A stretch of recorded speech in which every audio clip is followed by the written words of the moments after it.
Olá, gente, seja muito bem-vindo. Você está no Bora Ler, eu sou a Cíntia e hoje eu vim trazer uma resenha literária para esse canal de um clássico que foi muito hypado aí. Eu comprei o livro, acho que esperei um pouco do hype passar, vi muita gente comentando, até que tomei a decisão de ler esse ano. Terminei de ler ele no final do mês e acabou que na correria não deu tempo de gravar. A respeito de Flores para Algernon, que está aqui ao lado, do Daniel Keyes, né? É da editora Aleph. Para mim, é um livro lindo, tanto pela estética dele, como pela história em si. O livro começa, né, a todo momento com... É muito estranho você ler ele no início, porque ele é feito como um relato, né? Ele é um registro do relato do próprio... Ai, me esqueci o nome dele, gente. Deixa eu ver. Charlie. Do Charlie, eu tenho memória péssima. O Charlie, ele é um cara, um rapaz por volta de 32 anos, acredito, em que ele tem baixo QI, né? O QI, que é aquele coeficiente de inteligência, que foi feito, elaborado há muito tempo atrás, para avaliar o nível de capacidade de conhecimento das pessoas, de aptidões, em outra época, obviamente. Esse livro é da época da década de 70, se eu não estou enganada, em que o Daniel escreveu esse livro, e eu achei interessante porque eu fui dar uma pesquisada a respeito da vida dele, e ele já chegou a trabalhar com o Stan Lee, né, que era da Marvel. Ele começou a fazer inicialmente... Ele editava revistas e HQs do passado, né, daquela época em que, quando não era tão comum quanto como é hoje em dia.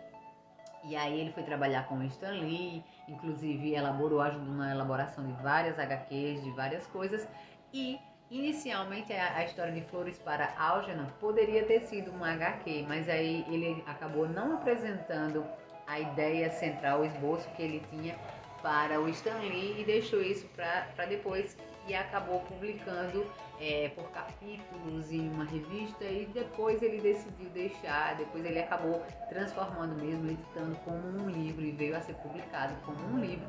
Foi bem premiado esse livro, o prêmio em 1960, o prêmio Hugo, que era um prêmio literário de ficção científica ou fantasia.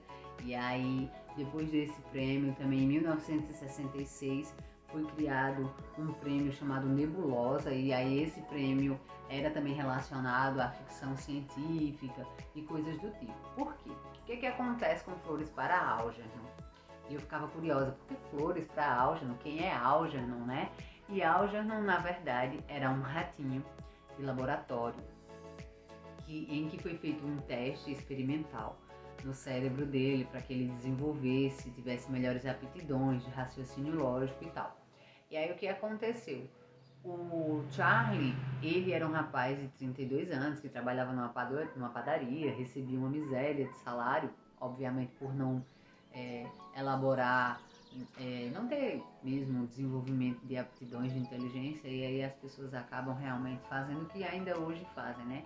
Faz de qualquer jeito, dá qualquer coisa para a pessoa que é suficiente.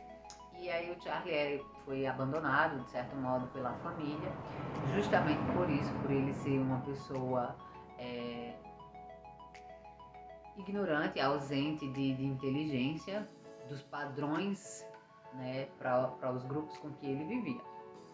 E aí ele passa por esse experimento cirúrgico, e é muito forte, porque do início do livro ele escreve e ele tem um desejo enorme de ser inteligente, né? Ele queria aprender a ser inteligente, como é traçado no decorrer do livro.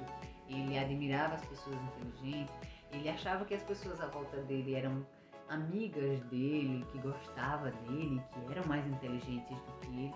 E quando ele vai evoluindo, nós vamos ver no relatório de evolução dele, ele começa a escrever coisas muito, muito erradas, com português, assim, lógico, né, traduzido pra gente, mas assim, a gente vai lendo e falta de acentuação, tudo junto, não tem ponto, não tem vírgula, não tem sinal de exclamação, interrogação, não tem nada.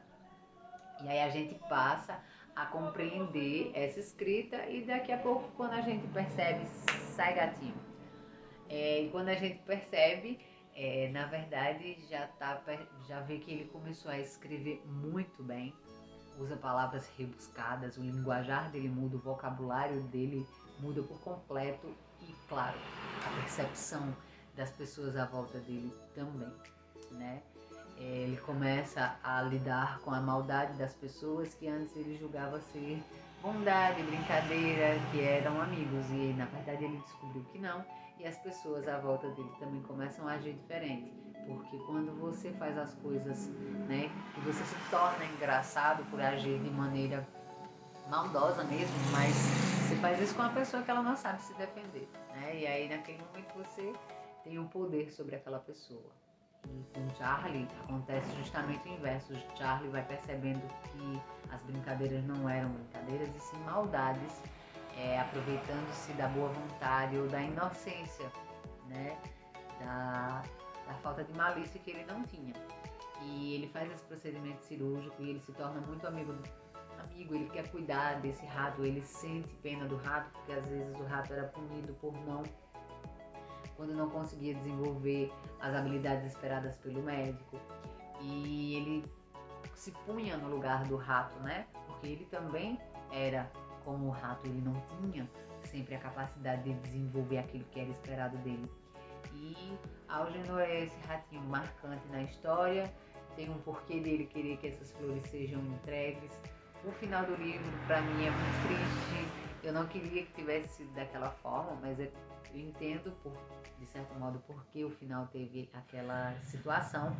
Mas acredito que se você está precisando conhecer um pouco mais de como é a visão de quem tem pouca inteligência, a evolução dessa pessoa que tem um super QI, depois um declínio. É super interessante, uma escrita envolvente. Achei a estrutura do livro interessante por ser descrito como se fosse um diário de relato do próprio Charlie. O envolvimento que ele tem com a família, ele volta para esse passado para ele tentar entender o que aconteceu, porque que ele foi deixado para trás pela família. E é muito, muito bonita, uma história muito interessante.